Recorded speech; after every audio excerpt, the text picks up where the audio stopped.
The only cure to cannabinoid hyperemesis syndrome is complete abstinence from the drug.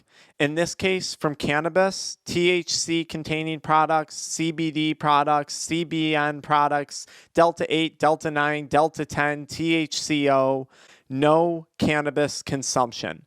That is the only cure for cannabinoid hyperemesis syndrome.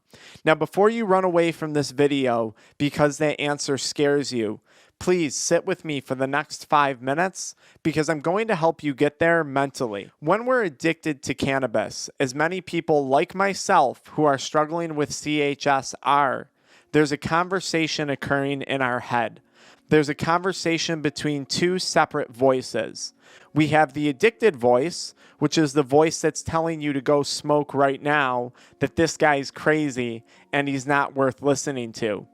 And then we have the rational voice, or the human brain. And that's the part of your brain that's saying, wait a minute, maybe this guy's going to say something valuable. Don't smoke again. Smoking again is just going to make you sicker. You have a choice to which one of those voices you're going to listen to today, tonight, right now, after watching this video. That choice is yours. And I promise you that's some of the best news I could have ever given you, because this disease process is in your control. Unlike many other diseases out there, the outcomes to this one are up to you. So let's walk through this. Let's say you listen to the voice in your head, the addictive voice, that's saying, hey, go smoke again. I promise it's going to make the symptoms go away for a bit. I promise it's going to relieve your stress. I promise it's going to relieve your anxiety. I promise it's going to be a good time. You could listen to that voice, but if you do, you have to accept the outcomes of that voice. In this case, in the case of cannabinoid hyperemesis syndrome, the outcomes look bleak. They don't look good. What are the outcomes if you smoke again? Perhaps another hospital visit where you're going to meet with doctors who give you some anti-nausea medication, anti-anxiety medication, offer you maybe a hot shower or a hot soak, and then send you back home to continue down this path, to continue down this cycle. Or you listen to the human voice, the voice that you want to listen to, the voice that you know you need to listen to. What are the outcomes if today, right now, you make the choice for yourself to quit, to remain abstinent from ever consuming cannabis again in your near future or your distant future? What are the outcomes of that? I can tell you what they are. This disease stops. All the anxiety that this illness is causing you, all the depression that this illness is causing you, all the financial difficulty that you may be facing from hospital visits and doctors' copays and gastrointestinal specialists and your primary care physician and psychologist, all of that could go away. Now, if you listen to the addicted voice, you might get some temporary relief, but you know it's going to keep you trapped in this cycle. You're going to be back to this video a week later from now.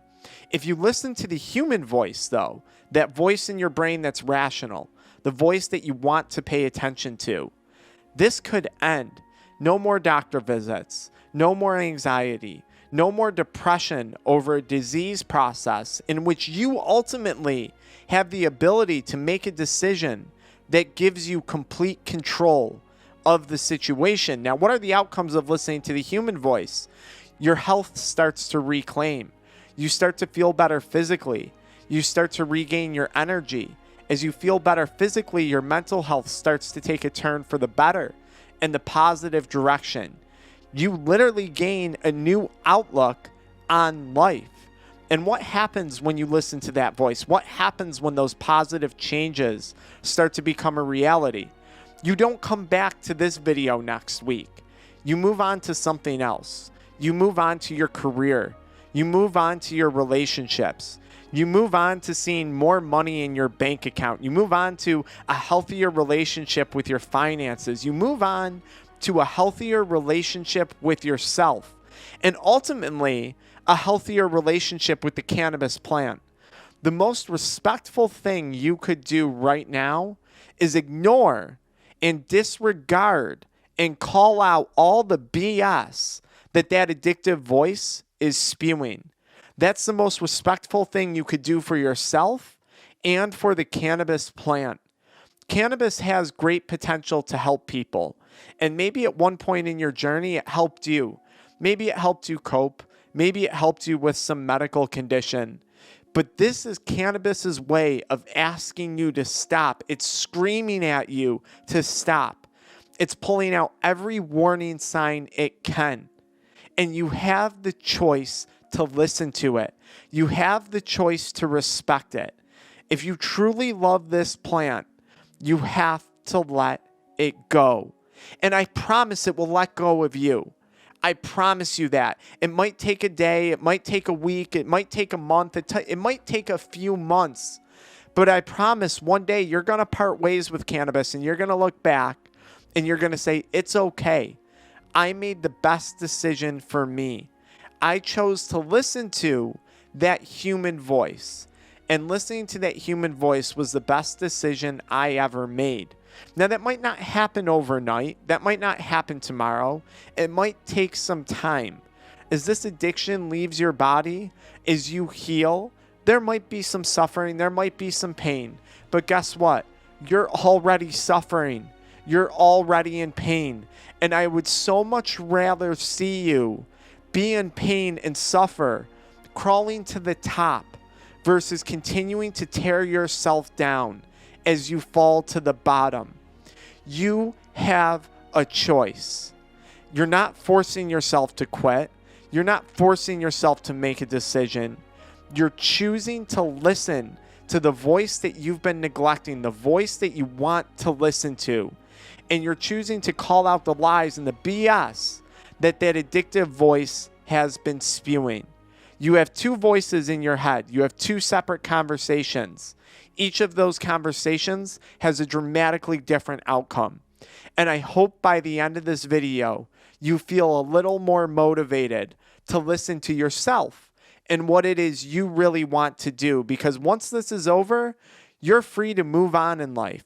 You're free to open up that book and explore the next chapter. You're free to get to doing the things that you actually want to do. You're free of the medical bills. You're free of the financial commitment to addiction. You're free of the health risks. You're free of it. But you have to choose the right choice. And you know what that choice is. If you're watching this video, there's a good chance you've already partially made the correct choice. Now it's just time for you to see that choice through. And I truly hope you do. You can find me in the pinned comment if you need more support.